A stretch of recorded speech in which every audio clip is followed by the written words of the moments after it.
a good thing to do, particularly since I'm, no longer young, is a good thing to look at where I've come from, what I've done over time. And that's what this is. It's a stroll down my research career. Obviously can't do everything, but what I'd like to emphasize is that this is an overview of, yes, 3.5 decades. It may even be more, but a long time. But serendipity has really played a role in not only my research, I'm sure it does in other people's as well. Curiosity-driven research, I think, is a crucial concept, and there's sharp turns along the way. You cannot predict where you're going to go. You can't predict what you're going to do. And so one of the things I want to emphasize to students, faculty members all know it, but a lot of students think of, well, whatever I do in graduate school is what I'm going to do for the rest of my life, so I better be careful about what it is I decide to do. It's not like that at all.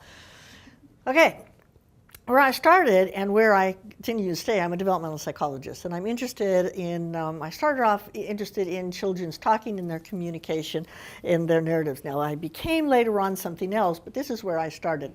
And started off with the first serendipity. I was in graduate school when I happened to read an article in Conference Proceedings. I wasn't at that conference, and I have no idea, I cannot remember how this Conference Proceedings crossed my, but I was really excited about it, by William Leboff and Joshua Lewitsky. And it's narrative analysis. This has really had a lot of influence in the field of narrative analysis. Huge, huge, huge. Pioneered whole new directions, and it got me excited about it. What does Leboff and Lewitsky say? If you look at what a narrative is, okay, you start here, okay? And they say what you have, an abstract that may or may not be there. And the abstract is a brief summary of, let me about the time that I, just very briefly tell you about it. But then the beginning is this orientation where you kind of set the stage, who and where, what. So you have this context within which this thing happens. And then we move up to this part, which is what he called the complicating action. That's what happened. Until, he says, in a well-structured narrative, you get to this part. This is a crucial part. He said that in well-structured narratives, there may be more than one, but there certainly is at least one. And this is what he called the high point. In fact, this is often called the high point analysis, where, this is a time when you have a lot of analysis of it, and a lot of emotion, a lot of reaction to it, until you resolve the action. And then and then I remember that ever since, or I've never gone there since, or whatever. So what you have here is you have the evaluation, which is, he says, if you don't have evaluation of it, then it's just a laundry list of what you did, and people's response is, so why'd you bother telling me this? Okay, That's what makes it important, is that evaluation. But obviously it has to be coherent as well. Now, Leboff, this is what really got me. Remember, I was doing a lot of stuff with kids. He says that children under 15 simply cannot, as in cannot, structure narratives. They simply cannot produce coherent stories. Yeah. This is my response. Come on, you've got to be kidding. I don't believe that. And so look at corporates, the adults were talked about a time when their life was in danger. And so what was happening at that high point is like, emotional events about, oh my God, I thought I was going to be killed. And what were kids asked to talk about? A TV show or a movie? Come on. Give me a break. So that began a couple decades of research on narrative development, because I figured it really had to look at what children did in terms of how their narrative skills developed and began.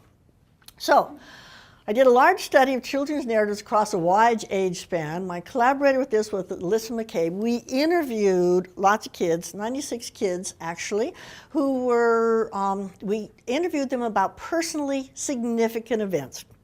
We didn't know what those events were. You can't ask kids at that age, tell me about a time when your life was in danger. That's not appropriate. But what we did is we had this, what we called a script where we'd ask about lots of different kinds of things, and lots of things they didn't have, but a lot of things would. And they said, oh yeah, let me tell you, and then they would tell us narratives. Okay, now these were children, they were all from a working class community near Cleveland, and they all were individually interviewed.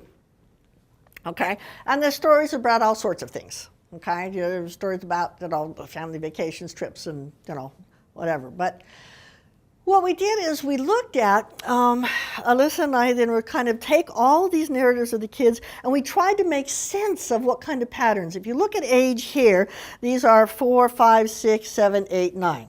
Okay, so this is the age, and these are the percent of their narratives, up to 70% of the ones that the kids produce at different ages. And so we kind of laid them out in piles on the living room floor, and we said, well, this looks like the structure. No, these are similar in structure. These are similar in this structure.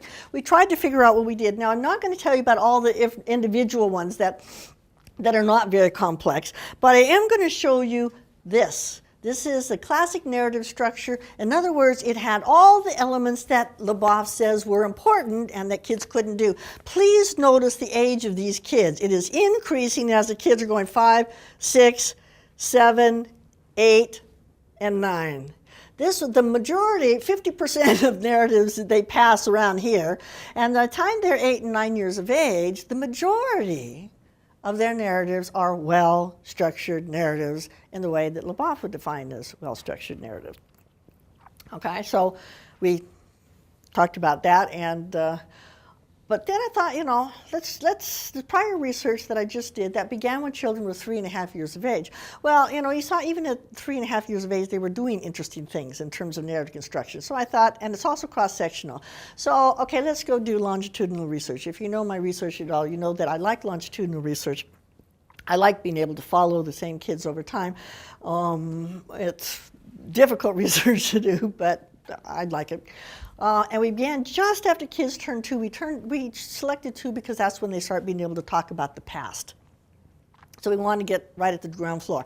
And we visited them every single month. We had 10 kids. I didn't have a huge corpus of people to do it, but we visited them every single month until they were age 3.5, and then we visited them every 6 months until they were age 5. So we were there every single month. And what we did with the kids is we went and played with them and elicited narratives from them. So we had this corpus that went on for a long period of time. Now, we traced the early acquisition of all sorts of skills related to narratives. We looked at how they learned to talk about, causal connectives, how they learned to make things coherent. We looked about how they learned to do temporal connect. We looked at all that stuff. But what we did not look for and what we found was huge, huge, huge individual differences. So, quick change in direction here.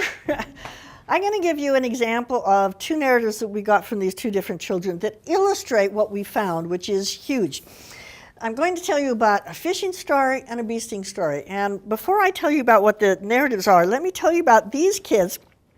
They were both exactly 3.5 years of age, 3 years and 6 months, okay? Both of these kids, in fact, all of our kids in our sample had 2 university-educated parents, and they were living with both parents. Not all of them were firstborn. About half of them were second or third born. Okay, but they all had university-educated parents. We gave them assessments at 3.5. There's a lot of limited in terms of what you can do. We gave them cognitive assessments, language assessments, and they were very close to each other in terms of all those measures. I want you to keep that in mind when I read you these 2 narratives, so you don't think, oh, it's because one kid was a whole lot brighter, or one kid had a lot better language skills. It's not what's going on here. Here's the first story. Have you ever caught a fish? Yes. Oh, you did? It was a great big one, and I lifted him off and lifted him up in the boat. And you lifted him off, you lifted him up in the boat? Yes. And I lift him at the boat. You lift him in the boat? Yes. Lift him at the boat. Yeah, I lift him in the boat. Yeah, and it's a great big one. And he's a yuck one. He's a yuck one. Yes, and I sawed him. Purple. Okay, what do you know for this whole thing? That this was the most complex and longest narrative this child produced. This is not his worst one. This one is his best one at 3.5. Okay, and what did he tell you? He lifted a fish in a boat, and it was purple. That's the whole thing. Compare this to the next one. Have you ever gotten stung by a bee? But Mark, and I knew that was the brother, got a big sting when he was first born. Well, exaggeration. In fact, when he was a little older than that, but hey, come on, she's 3.5, give her a break. Mark had a big sting when he was first born. Yeah, well, tell me about it. What happened?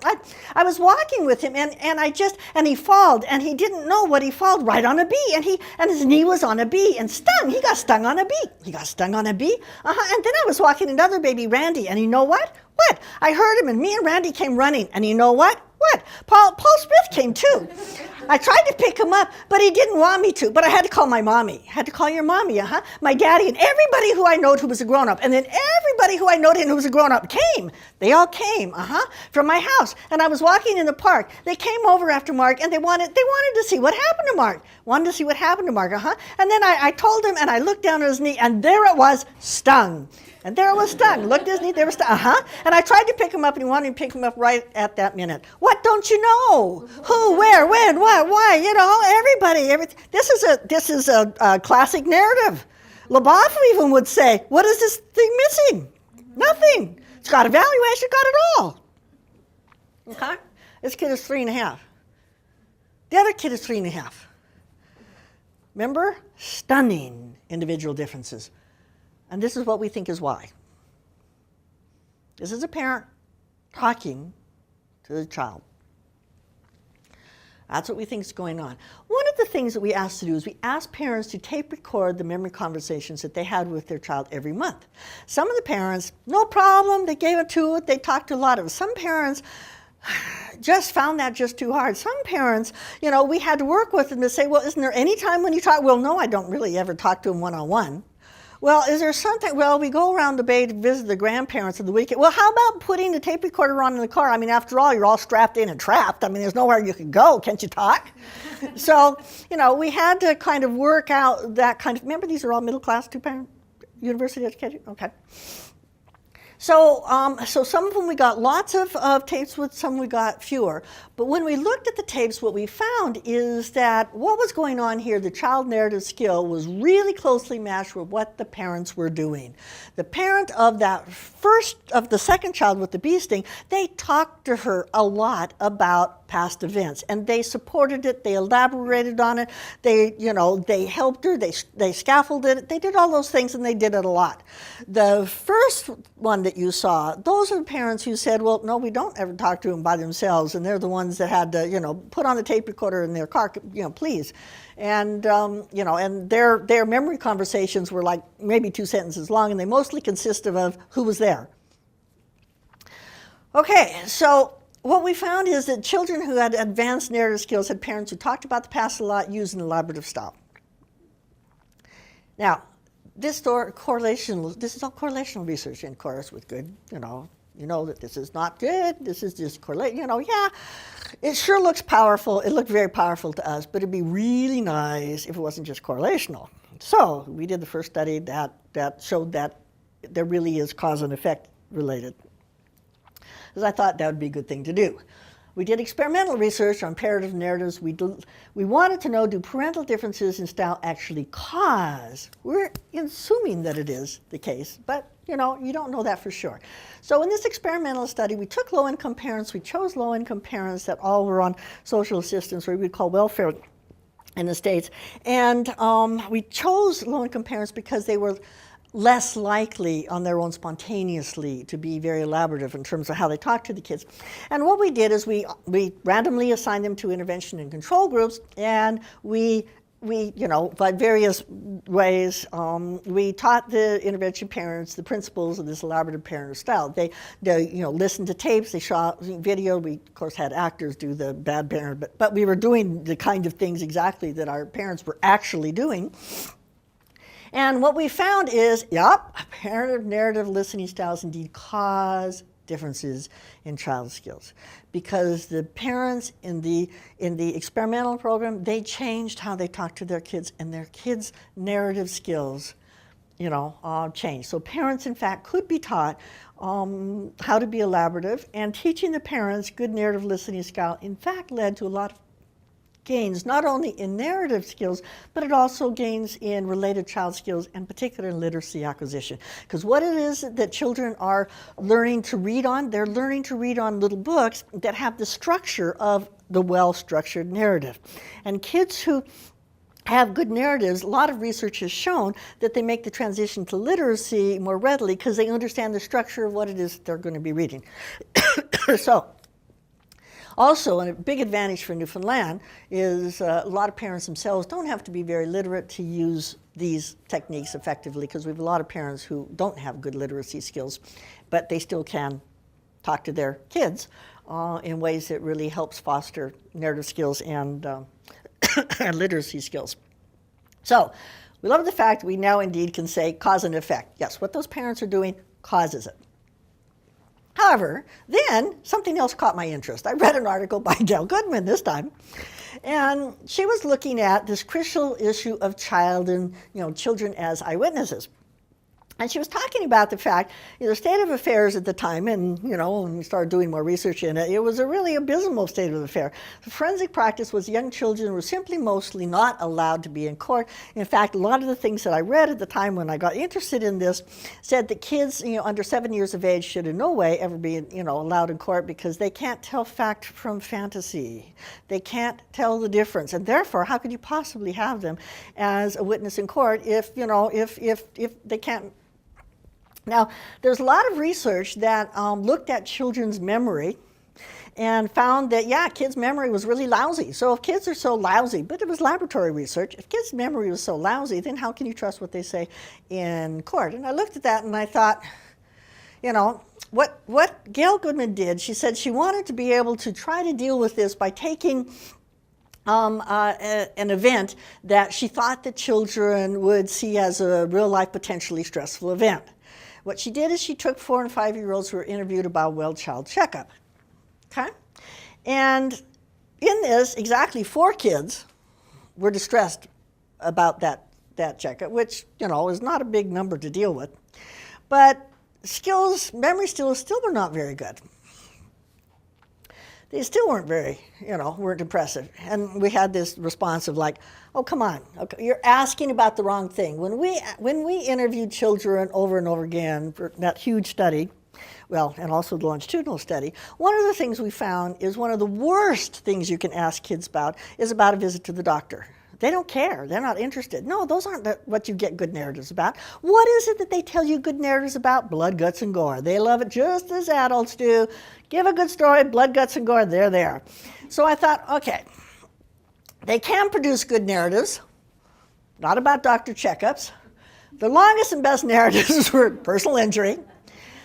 At this point, I'd never done any memory research. That was not something I had done in graduate school. It just wasn't my thing. And I thought, perhaps I can approach this in a different way.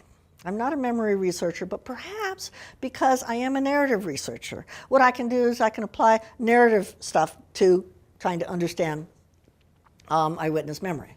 I had approached the problem differently. So what I need to do is become a memory researcher, which I wasn't at the time, but I can do that. So what we need to investigate, I figure, real life events that are stressful. In other words, we want ecological validity. You cannot make a child highly stressed in a laboratory situation. You cannot ethically do that. So I thought, okay, what am I going to do? How can I make a kid's ecologically stressed? I need to also, what I've never done before, is I need to be able to assess report quality and accuracy for this real-world event that did happen in the lab. That was the other problem. So those are 2 issues. Real-life events that are stressful, and also I need to be able to look at accuracy of what kids said. What to do. And when I was taking my dog for a walk in the woods one day, it occurred to me. This is my son at 3 years of age. He broke his arm, okay? And his description of not only the break, but at one point he was talking about being in the hospital, and he said he screamed so loudly that his teddy bear out in the car in the parking lot could hear him. And you know what? If the teddy bear had ears, it probably is true that he could have heard him, okay? And I thought, hey, why don't we look at real-life events? So began my emergency room research. This is the emergency room of the Janeway Hospital. And one of my students. What we had to do, the emergency room, it was really an army of students. Newfoundland isn't a huge population, but every single child goes to exactly one place within a 100-mile radius of St. John's. There was one children's hospital. So all I had to do is have people staff that one hospital. Also, because medical care is free in Canada, there is absolutely no difference in treatment depending upon your social economic status.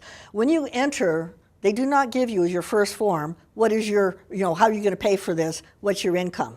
That never, ever, ever crosses anybody's mind, ever.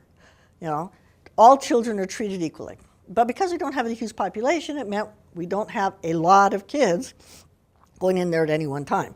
So I had a virtual army sitting in that laboratory. The Canadian government, fortunately, because I couldn't afford it, Canadian government has lots of programs for undergraduates to work part-time as research assistants, and my university gave me a ton of those.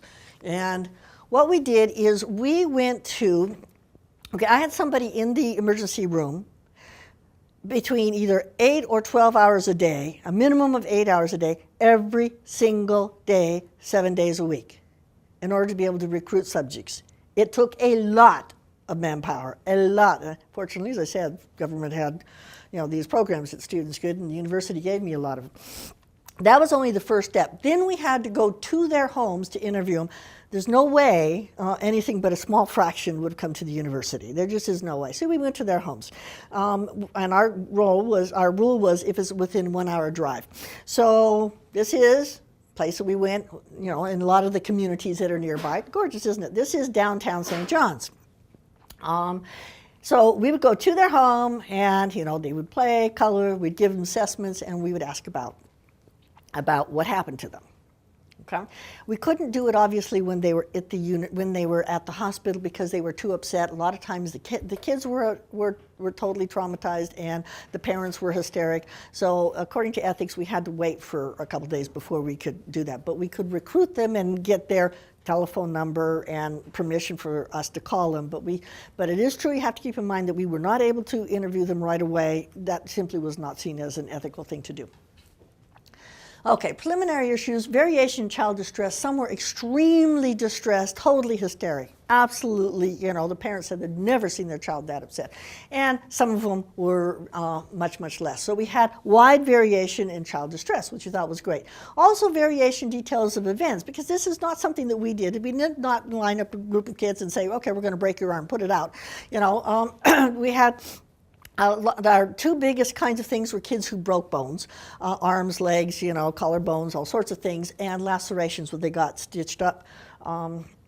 Some of them had, 20, 30 stitches. Some of them only had 3 or 4, but, that's probably the one that we had burns where our children who got smashed, their fingers smashed in doors or car windows. Probably the one that was most divergent is a 5-year-old had a wasp go up one of her nostrils and stung her and kept stinging her and stinging her and stinging her. She was not surprisingly totally hysterical until they forceps that wasp out of there. Yeah, she was hysterical all the time. So we had a wide variation, but what we found is that it didn't make any difference.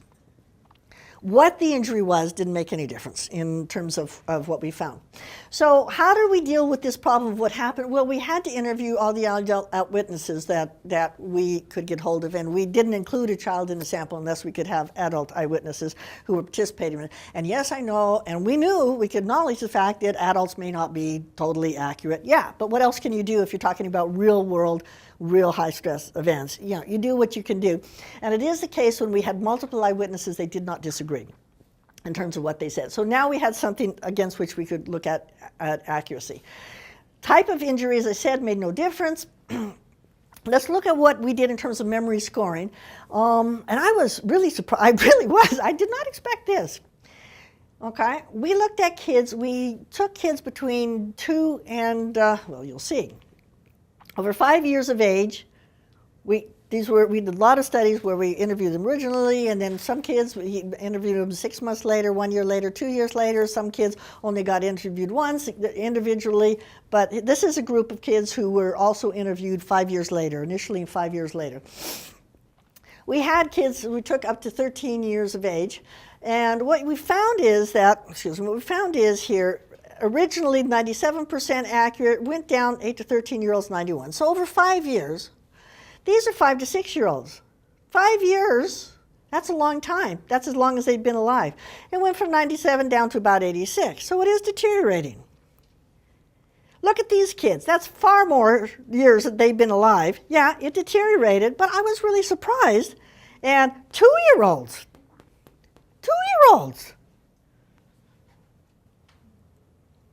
And we didn't find any of this fabrication or mixing up of fantasy with reality. It just wasn't there. It wasn't there. And remember, they were a whole lot more accurate to begin with. But even 2-year-olds, 85%, whew.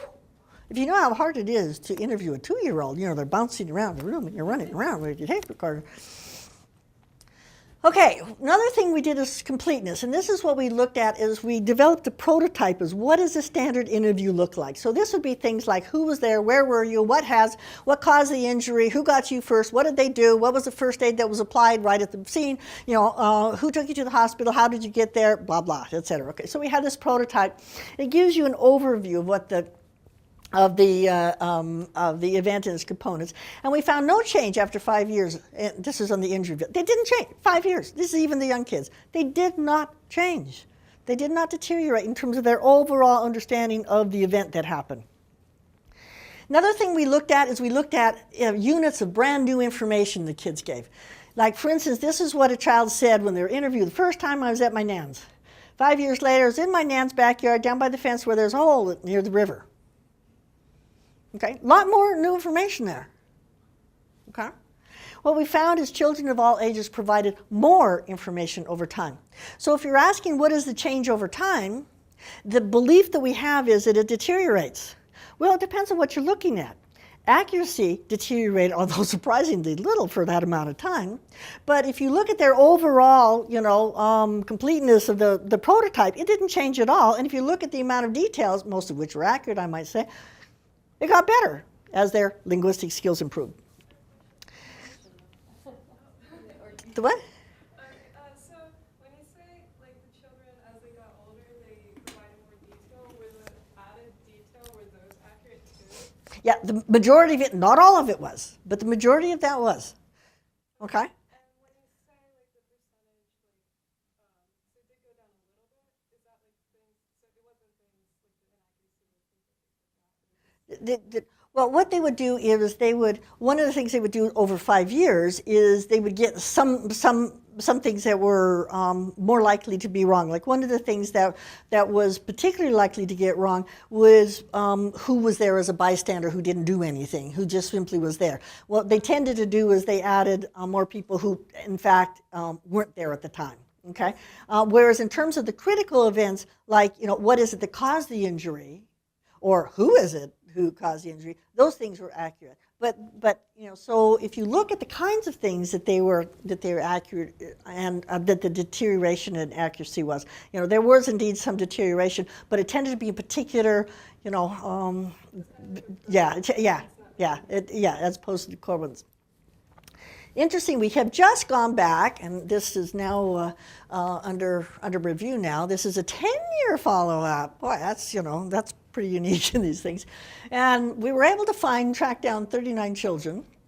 And we just were particularly interested in these young kids, the 3 to 5.8, okay, in terms of their ages. So we wanted particularly the young kids. And what we found, let's look at the injury data 10 years later. Remember, this is for those, that's twice as, or 3 times as long as those kids had been alive when they were injured. So we're talking about a long time for those kids. The accuracy rate overall went from 91% to 86%. The completeness stayed exactly the same, and the number of unique details went up. This is 10 years. Yeah. So my question is, I'm actually a life events researcher among adults, and I'm actually not surprised to see that memory lasts this long, even though that's against what the literature says. Mm-hmm. But a problem is that you may be rehearsing the details of this event, particularly with your family. Absolutely. And I was seriously injured twice as a child, and I'm not certain what I really know and what my parents were Exactly, and I'm going to show why I think that that's playing a role. Okay, injury-free recall. By the way, injury-free recall, every child provided free recall and provided more. But let's compare it with the hospital recall. Remember, not only did they have the injury, but they also were taken to the hospital and they were treated at the hospital. A lot of the publications I have talk about comparison. It's always worse. The memory of the hospital is always worse. Okay, but their amount of emotional distress at the hospital for all except for the oldest kids was just as high. In fact, the littler kids, it often was higher than older kids. You can explain, hey, look, this is going to hurt. I'm sorry, but you got to hold still. Whereas that just doesn't work for your 2, 3, and 4-year-olds, If you look at accuracy, that's going down a lot more. Completeness went down a huge amount. Your number of unique details went down. 2 children, even within their interviews, even though we asked a lot of different questions, a lot of different things, they provide 0 information about it. And 11 kids had no free recall whatsoever. They had to be prompted with our elaborate. And I think why is it that their hospital recall is so bad and their injury recall is so good? I think there's 2 things that are important. One is their injury is unique. Okay, that's the only time they broke their collarbone. That's the only time they, needed 13 stitches because they gashed, etc. Whereas that hospital, remember we have 1 children's hospital. So they go to that same children's hospital in that same emergency room every time they have the flu, they have this, that, and the other. And in our very first study that we published on this back in 1996, we found that on average, those kids had been to the hospital by the time they went for their, the very first time for this injury, they'd already been to that hospital a dozen other times. Okay, so it's not so unique. But the other thing is exactly what I think you're talking about, and that is what is it that the parents talk about? It's not only after the injury they talk about it, but you have to tell grandma and grandpa, you have to tell Aunt Nettie, you have to tell your neighbors, you have to tell. So essentially, this event, the injury event, is embedded in a lot of talk where the child not only is talking about it, but other people are talking about it in front of a child. Now, when we went to interview them, a year later, 2 later, 5 years later, and 10 years later, the parents would say, no, we haven't talked about, that's old news. We haven't talked about it since you were there. In fact, in our 10-year ones, the parents almost all said, that was so long ago and they were so little, they're not going to be able to remember anything about it. And they were surprised that the child did. But at the time, I think what happened is the memory was very well rehearsed, and it was able, even though it wasn't talked about for the next 9 years. And in one particular case, it was the child hadn't been interviewed for like 16 years. Even though it hadn't been talked about for 15 of those 16 years, it still was very, very well. That memory was very well rehearsed to begin with. It was a very solid memory. I think that's what's going on. So I think you're right, and that is part of why this is so different. So, as I said, the nature of event matters. Relationship between stress and memory, that surprised me, especially because adults are highly compromised by stress. Kids weren't. Okay, and I think the major reason is because for adults, how we study it is we show them gory pictures. It's not personal experience, but for these kids, the stress was things that happened to them, their personal pain. I think because we've got different methodology of studying stress in adults and children, because you can't show kids gory pictures.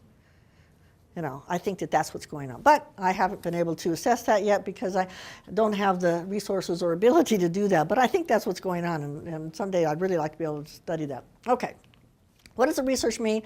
Bottom line, children can be good witnesses.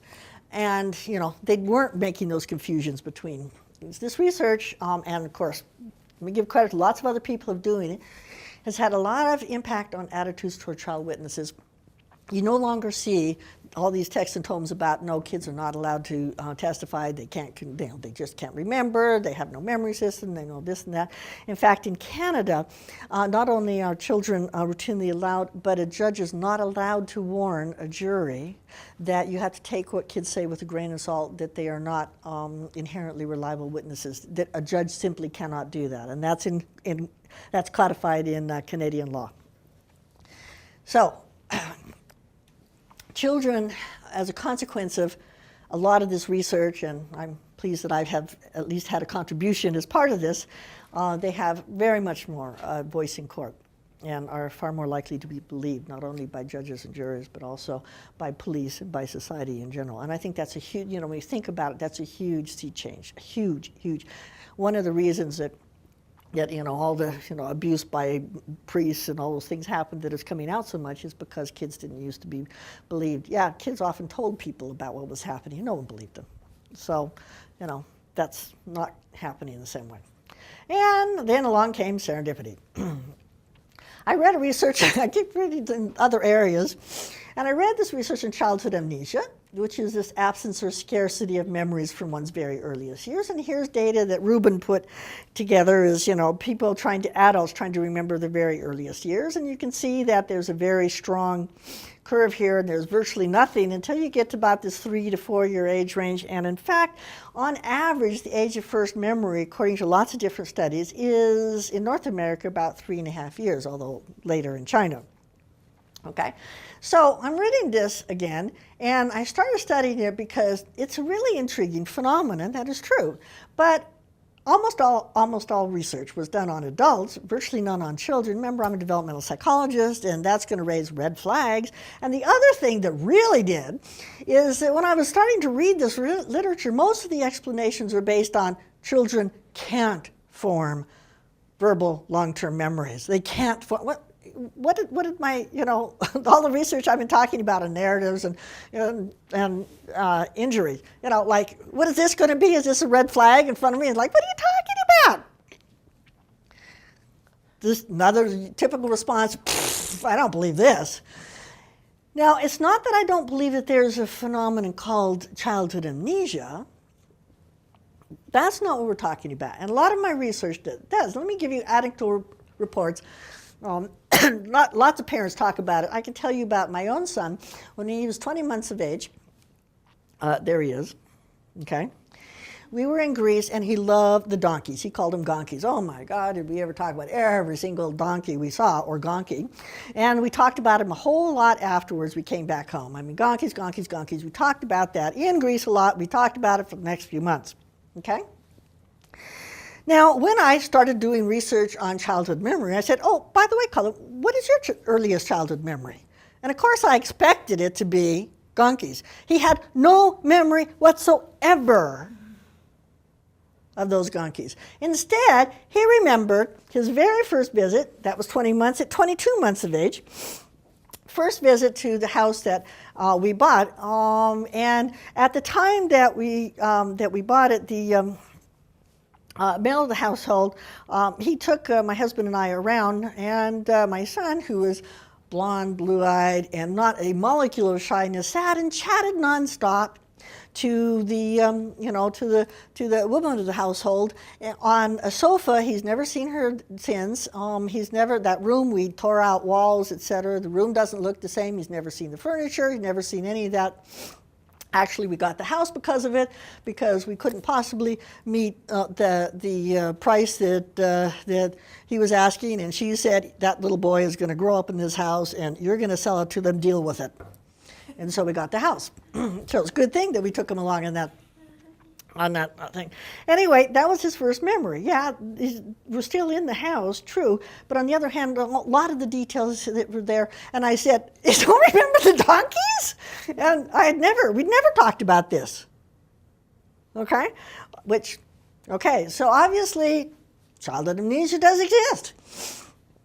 So I thought, okay, we need to do a large systematic study of childhood amnesia in children. And we took kids between 6 and 16 years of age. My first study, but then we've now done it to kids between 4 and 16 years of age, so we have a wider range. But in this first study, we asked the children for their 3 earliest memories, and we asked for the age at the time of the memory. I'll come back to the age at the time of memory. And we took parent verification. Did this happen? How old were they? Okay. Age of earliest memory, what we found is the younger kids were remembering things from earlier times, and the older kids, it was later. Okay, which one of the things that suggests is we said, okay, childhood amnesia, that exists in children as well as adults, sure. But, and also we saw, the age of the children's earliest memory shifts in time as they get older, and we thought that the really early memories were more fragile. What was happening is they were forgetting. Okay, they were forgetting those really early memories but this is again a cross-sectional study. So remember, I've got this bias toward longitudinal study. So our assumption is these really early memories are fragile, they're forgetting them. And that's why older kids have an older age of first memory, is because they've forgotten those young ones. So let's look at longitudinally. Okay, 2-year follow-up study. Did children provide the same memories? Interestingly, we looked at did they not? And if they didn't recall the same memory spontaneously, we would summarize and say, did this ever happen to you? But we also gave them summaries of things that happened to other kids and not to them. And they always said for those foils, that didn't happen to me, that didn't happen. Well, interestingly, a lot of them, their very own memories, 2 years earlier, they said, nope, didn't happen to me, nope, never happened to you. Never happened to you? This is what you told me 2 years ago. Nope, never happened. And we know that they did happen. They virtually always rejected the false ones, but some memories clearly were lost. Okay? Some were kept, some memories were lost. And the younger children were more likely to lose memories, which is what we thought before was going on in terms of this. And with increasing age, what you had is more consistency. The older ones, seem to have this is my stable of young memories. Every time you ask me, I'm going to give you the same memories. Okay, but this research, by the way, oh my goodness, who knew that childhood amnesia was such a big thing? I couldn't believe at the time that this research came out. Right afterwards, I think there were 5 million hits at Google for it. I mean, everybody. My favorite was the Nigerian Business Weekly. I mean, what do they have? Why would they care about childhood amnesia in children? Anyway, it seemed to be popular. What distinguishes Save It Gone? I worked with Lynn Baker Ward and Gwen Morris from North Carolina, and we found in terms of some memories that disappear, which ones? Why do some memories disappear? Why do some memories stay? What we found is, later age and event, sure. That's what we expect. But more interestingly, emotion, if it was an emotional event, it was more likely to stay. And coherence. If they understood, so it made sense. Does this remind you of the narrative stuff and the thing of that? Yeah. If it was coherently reported on the first time, it was more likely to stay. And if it was emotional, again, doesn't it sound like that narrative stuff? Yeah, and I'm thinking, why does everything I do end up talking about narrative stuff? Return to the age of earliest memory. Lots of studies said the age of earliest memory is about age 3.5.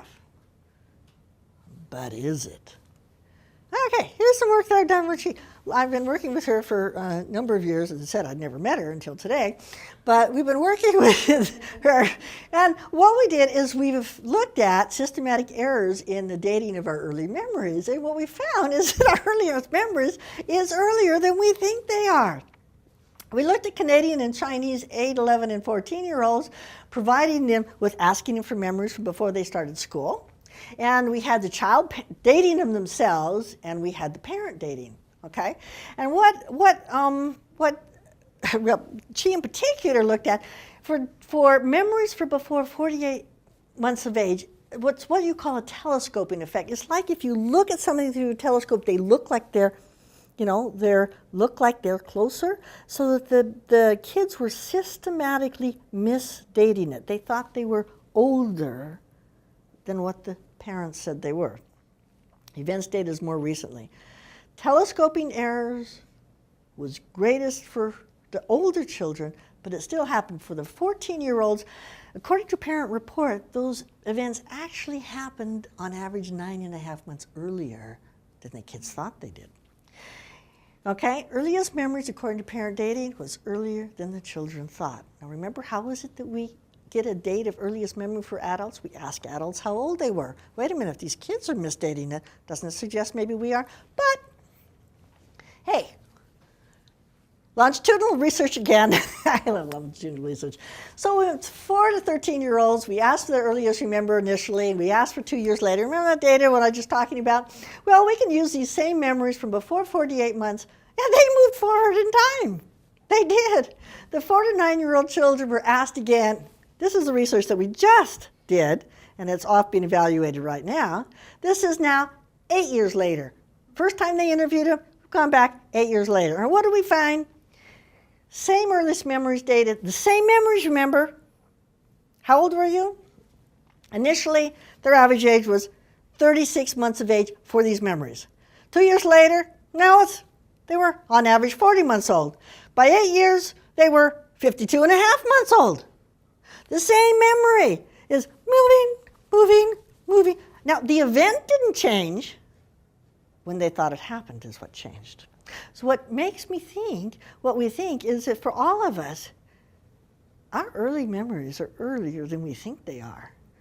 That we're all, I can't believe that these kids are the only ones that misdate. Particularly since both Chinese kids and these Canadian kids do. I can't believe that. So, post-dating, by the way, is greatest for the younger kids and earlier memories. Now, cross-cultural research, Canadian versus Chinese children. Again, what happened? This was serendipity. I was sent a file on Chi in order to evaluate her for promotion, and in this file was this study that You talked want about. to tell her now, Carol, you What? voted against her? Well, anyway, as part of this package, I was sent this study that talked about a memories fluency task. And I said, oh, what a great task. This is great. So I immediately contacted Key and said, oh, by the way, do you mind if I use this task for, you did with adults. How about I use it with kids? And Key wrote back and said, well, how about we do it with Chinese kids and Canadian kids? I said, even better. That's when our collaboration started. Again, total serendipity. You saw that thing, sent that file, and said, here we go. So what we did is we created Canadian kids and Chinese kids. And we looked at childhood amnesia. Our tasks were, give me your earliest memory, tell us about your earliest memory. Yeah, but also this memory fluency task, which if you've done any work with Chi, you know about that. It's many memories before these school ages you can recall in a 4-minute time call. 3 ages we chose 8-year-olds, 11-year-olds, and 14-year-olds.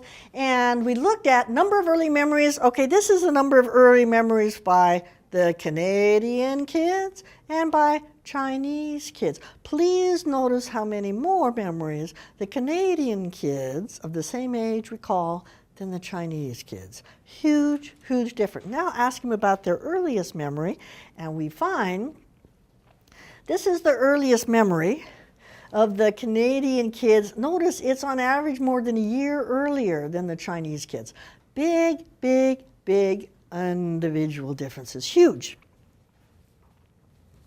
Okay. Wow.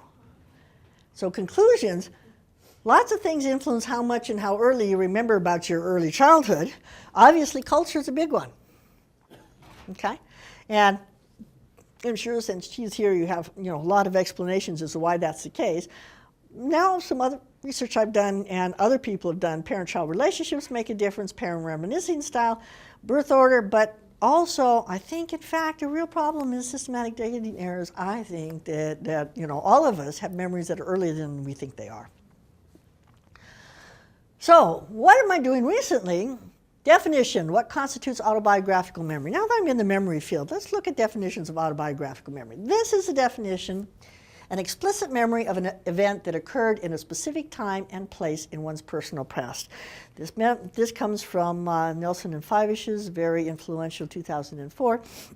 You read Patricia Bauer's book, 2007. It's virtually the same. You read in lots of different locations. This is the definition of autobiographical memory. An explicit memory of an event that occurred in a specific time and place in one's personal past. Right? Standard definition. Requires autobiographical memory to be of a one-time, unique event.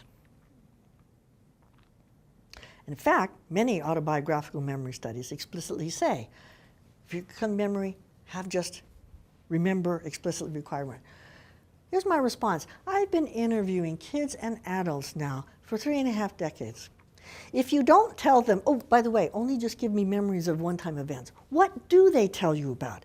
Yes, they tell you a lot of one-time events, but they also tell you a lot of repeated events. Over and over and over again, you get memories about things that happen on multiple events. Tell me about one really important, significant memory that you recall. I was interviewing pregnant women for a study. So I remember when I was little, we used to, in the fall, we used to go and check the rabbit traps every fall and we used to go, I remember we used to go up these trails, and I was the one who got to go first, and I got to see whether there was a rabbit there, you know, et cetera, et cetera. Okay? That wasn't a one-time event. That was, they did every weekend during hunting season for 3 or 4 years when they were into rabbit hunting. Her parents were. She was 3 at the time. Okay, so if you look at personal memories that people give you spontaneously, between 25 and 40% of personal memories are about repeated events. This is true for children. This is true for adults. This is true for earliest memories. This is true for later memories. This is true for Chinese kids. That's what we found there. This is true for North American kids. And yet, these aren't autobiographical memories because they don't fit the definition. Excuse me? I don't think so. So, in the research that I have just done with Lynn Baker Ward and one of her students, Tiffany Grovenstein, what we asked university students, we thought we'd start there, is asked to separately generate unique memories, and other groups were asked to generate repeated memories. We used both a memory fluency task. We used a give me your 5 earliest memories. So we have multiple methodologies, not just one methodology. But what we also asked, at the end of them, we asked them to rate them on how old they were and, vividness, etc. Pretend that at some point in the future you have become famous. Someone is writing a biography about you, and you would like to tell the story of your life, the events that were important or interesting that helped make you who you are. You would like others to know you. How likely are you to include each of your memories as something to go into your biography, to tell the story of your life? On a scale from 1 to 7.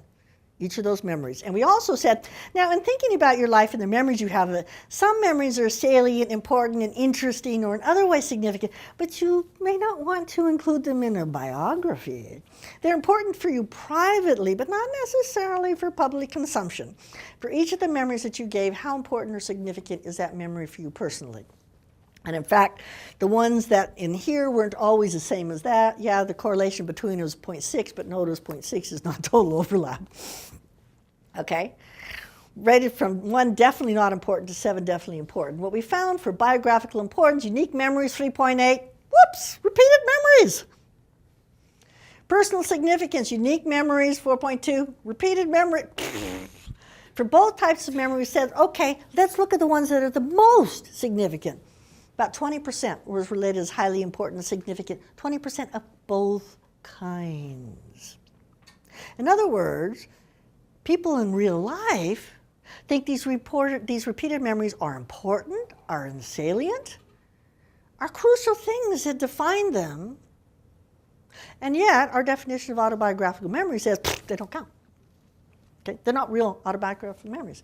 So, obviously, we need to expand our definition of autobiographical memory, in my view, and because lived experience includes both unique and repeated experiences. Both of those are part of lived experience, and both of those play a role. They both are important to our sense of self. They're both important to our life story. Okay. One of the things I've tried to emphasize is, curiosity or intellectually driven research. As you could see, when I got interested in something, I would start looking at it.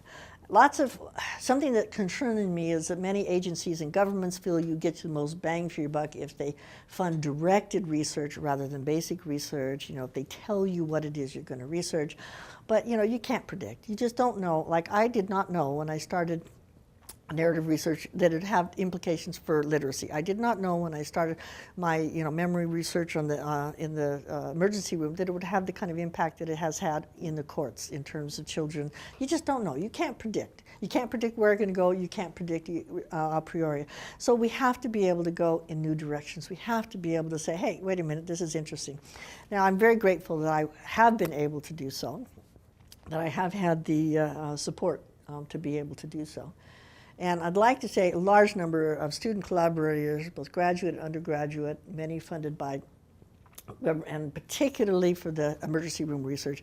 I mean, the number of people who were involved in recruiting those kids is staggering. It really is.